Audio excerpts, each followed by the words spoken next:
గురుగారు, మకర రాశి వారికి ఈ వారం ఏ విధంగా ఉండబోతోంది? మకర రాశి 3 గ్రహాలు యోగిస్తున్నాయి. పంచమంలో శుక్రుడు, తృతీయంలో కుజశనులు.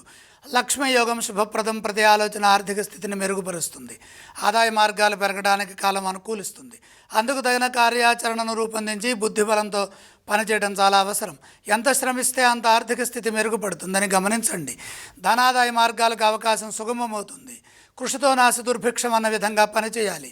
సాహసోపేతమైన నిర్ణయాలు మేలు చేస్తాయి. భూలాభం సూచితం. ఉద్యోగంలో కలిసొస్తుంది. ఉద్యోగంలో నూతన ప్రయత్నాలు సఫలమవుతాయి. విశ్వాసంతో ముందుకు సాగండి. సకాలంలో పనిచేస్తే పెద్దల నుండి గుర్తింపు లభిస్తుంది. ఒత్తిడి లేకుండా ఉండటం కోసమే ఎప్పటి పనులప్పుడే పూర్తి చేసుకోవాలి. పనులు వాయిదా వేస్తే సమస్య అధికమవుతుందని గమనించండి. శాంతంగా సంభాషించండి. ఇదే విధంగా వ్యాపారంలో కూడా మేలు జరిగే విధంగా ఓర్పుతో సహనంతో పనిచేసి మీ సంకల్పాన్ని పూర్తి చేసుకోండి.